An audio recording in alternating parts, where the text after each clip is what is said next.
What's up, guys? We got a great video from China and vanished. Wife demands divorce. Husband gets 3 million from Demolition 6 months later. Wife begs to reconcile. Realistic woman, in her desire to gain without working, was willing to give up the bride price and marry a 35-year-old bachelor from a demolition family. However, what she didn't expect was that after 4 years of marriage, not only had the demolition been delayed indefinitely, but their finances were also in dire straits. Unable to tolerate poverty, she chose to divorce her husband, Yang Feiliang. What she didn't anticipate was that just 6 months after the divorce, her ex-husband's old house was demolished, and they received nearly 3 million yuan in compensation. This news left Wang Ying in agony. She had lived a life of poverty with Yang Feiliang for 4 years, but now that her ex-husband had received a large sum from the demolition, it had nothing to do with her. Wang Ying felt bitter and demanded 500,000 yuan in compensation from Yang Feiliang. However, Yang Feiliang flatly refused. What followed was an unexpected action from Wang Ying that shocked everyone.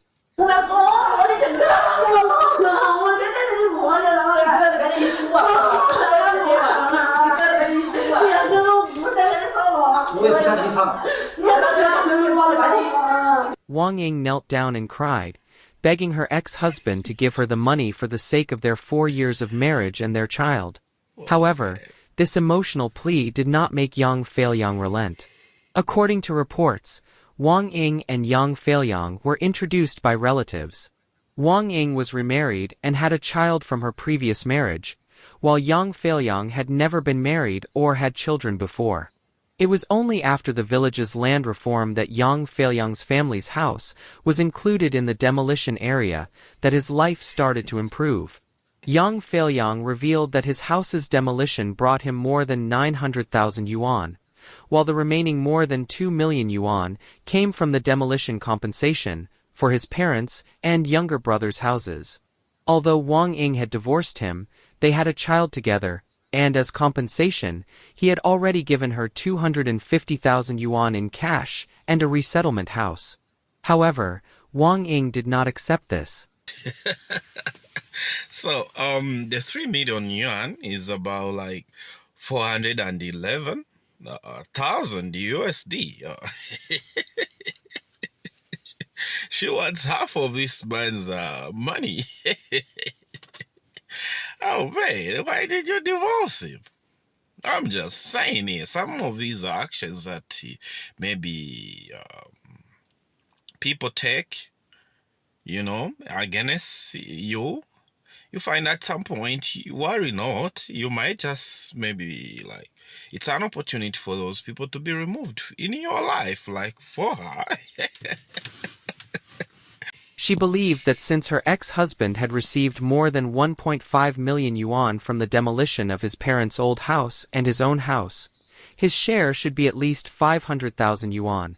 This amount, she argued, was far from enough to raise 2 children. Faced with Wang Ying's relentless demands, Yang Feiliang was furious. He pointed out that they had already divorced, and that he had no responsibility to raise her child. Furthermore, their marriage had not been harmonious. After 2 years of marriage, Wang Ying moved back to her parents' home with her child, and did not return. Yang Feiliang suspected that Wang Ying had married him for the demolition money.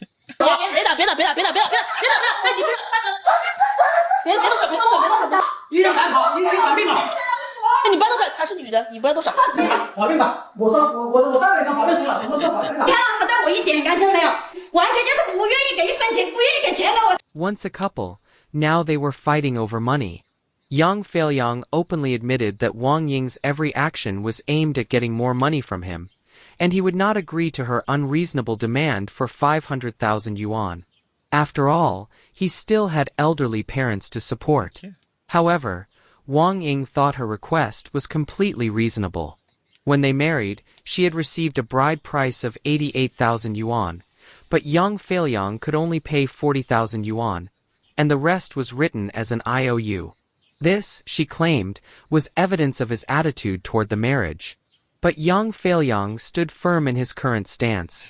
Wang Ying was determined not to give up, and decided to file a lawsuit, claiming that the demolition compensation should be redivided in favor of their child.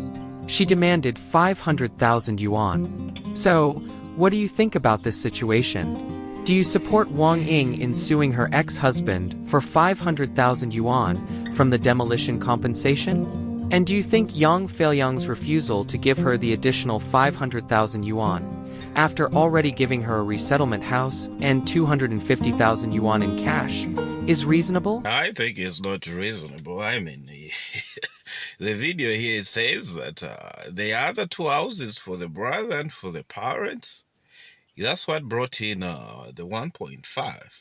Is it the 1.9? Is it the 1.9 or the 2 million? And then the other 900, about 900 to a million came from his house, which is already paid at 250, and then she's asking for 500. I mean, it would be like she's taking 75% of his money. I mean, let's just check what everyone is saying in the comment section here. I feel like her begging for reconciliation is only about the money, not love. This kind of behavior is really disappointing. Don't touch her. She's a woman. Doesn't she know that? So why is she hitting him? Those who were not beside me, supporting me during my point of struggle, have no right to my fruits of success. How the hell is she allowed to assault him like that? If there wasn't the 3 million demolition compensation, would she still want to reconcile? This kind of love is undeniable. Just give me the money is all I need to know. She left him at his lowest, but now he has money, she suddenly begs at his feet. Pathetic behavior. Typical gold digger behavior. She shouldn't get 1 yuan. The husband's stance is understandable. Divorce means moving on separately. Hard man seem a bit excessive. Greedy woman, she's not entitled to anything. She's lucky he gave her something. Her action speaks volume of her character. Oh man, for the rich or for the poor, through sickness and in health, nah, don't give her squat, not even 1 yuan. Whoa, these women have no morals to stand on. I guess this is what happens when you try to get a divorce from your second baby daddy and find out no one else will even look at you and earn a living is not as easy as you thought. Now she bent through all the money and begging for more. Guess low quality women are everywhere. So he has a point here. I mean, it doesn't matter what race. I think mostly one thing we've learned about women, or I've talked about on this channel, is the fact that women are loyal to their feelings, and it's easy to be delusional or to be swayed by some things and feel some type of way and then act out based on those emotions. So emotions at times can be deceiving. You're not going to make the right decisions by basing your decisions off your emotions. That's why most or 3/4 of the women, as long as they feel, it's a feeling. It's like everybody, you and me, we can agree. As you watch this video, maybe if you're not doing all right, your finances are not all right, but there's always that feeling like, oh, things are going to be great. You're going to be great. If you are still younger or you're younger, you still feel like, oh, you're going to be the richest person in the world. But as long as you're not putting in the work, you're not doing what's required, you're not going to achieve that. But now, that same feeling with women, they'll feel like, okay, after divorce, things are going to be great. But they are not doing anything towards their financial well-being. They are just delusional about it, like, oh, you know what, maybe I'll get a job and I'll make some money and I'll be independent, I'll be very happy, I'll meet a rich man. Which rich man will follow somebody who's been married before? I'm just saying here. Guys, thanks for watching and subscribe to the channel. I'll see you in the next one.